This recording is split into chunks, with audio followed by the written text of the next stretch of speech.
IVM। नमस्ते, मैं हूं शिफा माइत्रा। स्वागत है आपका स्माइल इंडिया पे।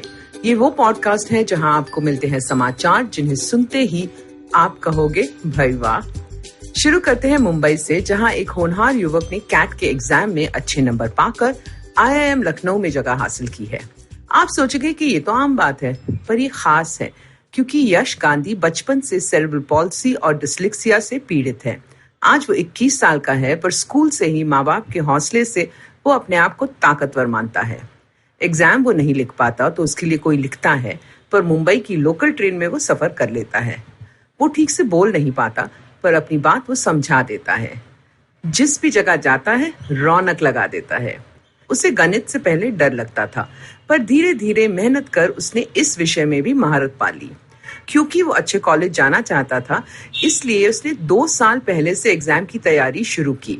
जब कैट के एग्जाम का नतीजा आया तो 92% अंक पाए और यूनिवर्सिटी का चुनाव वो कर पाया।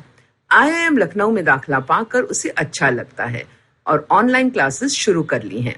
मैं तो मानती हूँ कि यश बहुत आगे जाएगा लाइफ में। अब चलो एक मजेदार पुरानी बात सुनाती हूँ। ये किस्सा है 1975 का, जब टाटा मोटर्स टेल्को के नाम से जानी जाती थी। उन्होंने एक बार नौकरी के लिए इश्तिहार लगाया इंजीनियरिंग कॉलेजेस में। उसमें लिखा था कि लायक लोग चाहिए, पर सिर्फ आदमी। ये पढ़ा बैंगलोर की एक महिला छात्र ने तो उसे गुस्सा आया। उसे नौकरी की परवाह नहीं थी, पर यह बात खल रही थी कि औरतों को मौका क्यों नहीं मिल रहा। उसने तुरंत टाटा के चेयरमैन JRD टाटा को पोस्ट कार्ड भेजा। 10 दिन बाद उसे तार आई कि पूना आ जाओ इंटरव्यू के लिए हमारे खर्च पे। वो छात्रा पहुंची, पर वहां भी लोगों ने कहा कि अंक आपके बहुत अच्छे हैं, पर आपको रिसर्च करना चाहिए। फैक्ट्री के काम में बहुत मेहनत लगती है। लड़की ने समझाया कि उसमें क्षमता है और उसे नौकरी मिल गई। वहां उसने कंपनी के लिए बहुत बढ़िया काम किया और अपने होने वाले पति से भी मिली। हम उस महिला को आज सुधा मूर्ति के नाम से जानते हैं। देखा आपने कैसे अपना सच बोलने से, एक खत भेजने से सुधा जी का जीवन बदल गया। डर के आगे जीत है। अब ये दिलचस्प किस्सा सुनो उदयपुर से। यहाँ का संगीत समारोह देश विदेश में मशहूर है और पिछले साल एक सूफी band out of the box jail university band की बहुत प्रशंसा हुई। ये कोई अतरंगी नाम नहीं है। ये कलाकार सचमुच उदयपुर जेल के कैदी हैं, पर साथ ही ये स्वराज जेल यूनिवर्सिटी के छात्र भी हैं। ये यूनिवर्सिटी 2 साल पहले शुरू की गई हार्वर्ड के एक प्रोफेसर मनीष जैन की देखरेख में।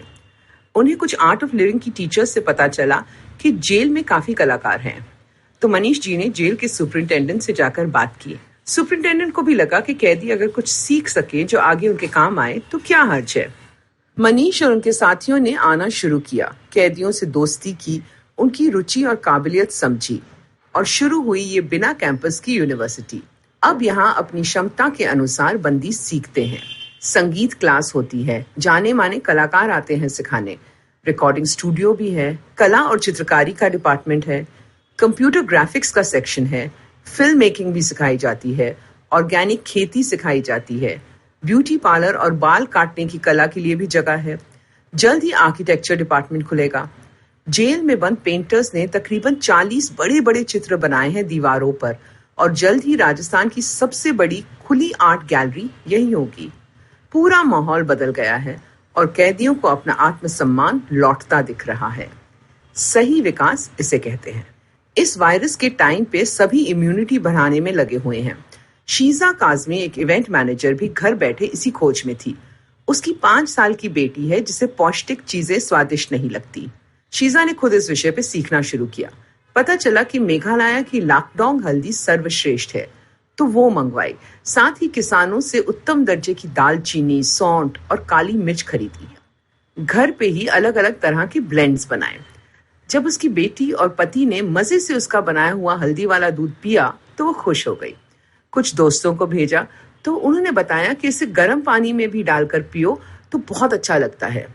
भावेश भाटिया नामक एक फूड एंटरप्रेन्योर हैं जो उनके दोस्त हैं। जब उन्होंने ये पिया तो तुरंत आइडिया लेकर आए, कहा इसे बड़े स्तर पे बनाओ। शीजा के लेखक पति कपिल पांडे ने भी कहा चलो करते हैं। किसानों से बात हुई। लॉकडाउन में ही सरकारी जांच करवाई सभी मिक्सेस की और रूटेड पीपल नाम की कंपनी शुरू हो गई। लोग अब ऑनलाइन ये ब्लेंड्स और मिक्सेस मंगा रहे हैं। मैं तो दाद देती हूँ इस टीम की जिन्होंने इस माहौल में नया कारोबार शुरू किया, एक ऐसी चीज का जिसकी सभी को जरूरत है। अब जाने से पहले कुछ सलाह आपके लिए इसी क्षेत्र में। ये न्यूट्रिशनिस्ट नैना सीतलवाद की ओर से है। अगर आप भी तनावग्रस्त हो और मुंह ठीक नहीं रहता तो तुलसी के पत्ते रोज चबाओ, उसे चाय में डालो, देसी घी रोज खाने में लो, बीज खाओ, बादाम खाओ, तिल अच्छा है, केले खाओ और ध्यान रखो कि तली हुई चीजें कम खाओ, मीठा कम करो और रात का खाना हल्का रखो, जल्दी खाओ। डॉक्टर का कहना है तो मान लो। छोटे छोटे बदलाव बड़ा फायदा ला सकते हैं। अगर आपको ये पॉडकास्ट पसंद आया तो और दिलचस्प पॉडकास्ट सुनना न भूलें IVM नेटवर्क पे। आप हमें सुन सकते हैं IVM पॉडकास्ट ऐप पे या ivmpodcast.com पे। आप हमें सोशल मीडिया पे भी फॉलो कर सकते हैं। हम @IVM पॉडकास्ट हैं ट्विटर और इंस्टाग्राम पे। और अगर आप मुझसे बात करना चाहते हैं तो मेरा हैंडल है @Shifa Maitra इंस्टाग्राम और ट्विटर पे। मैं आपसे जल्द मिलूंगी, तब तक हंसते रहो और हंसाते रहो। I hope you enjoyed that show. I'd like to thank our sponsors this week, Intel, for supporting us. First, right off the bat, want to congratulate Ashton Doctor on celebrating the 300th episode of The Habit Coach. It's a great show. If you haven't been listening to it, listen to it now. And if you listen to it, you can almost go for an entire year with an episode a day. It's really fun. Do definitely check that out. Arjun Koladi, the head of sales for Spotify in India, was on Advertising is Dead. Do check that out. Really fun show.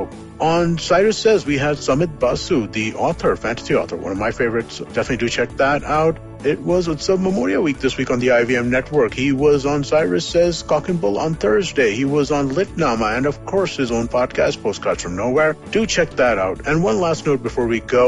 IVM Likes is back, and we've been doing a bunch of interesting conversations about different pop culture things that you might want to check out during the pandemic. Do give it a listen. I'm sure you'll enjoy that. And with that, I hope to see you again next week. Have you ever wondered how successful people do their thing? How do they navigate the challenges they often face? Are you wondering about the future of restaurants, film, education, technology, and everything else in between? Hi, I'm Gauri Devidayal, best known for being one of the brains behind The Table, an award-winning restaurant in Bombay. One thing my life as a restaurateur has given me is the opportunity to meet with some truly inspiring people, most often just by chatting with strangers at the community table. And that's what this podcast is about. It's about learning the new dimensions of business and understanding how different people swim this sea. It's an opportunity for me to pick their brains and ask them all the questions on my mind, whether it's about learning from their past experiences or talking about future trends. Through their journeys, stories, and insights, I hope you too, like me, will come away inspired and energized. So come, join me every Wednesday with your favorite drink because this round is on me.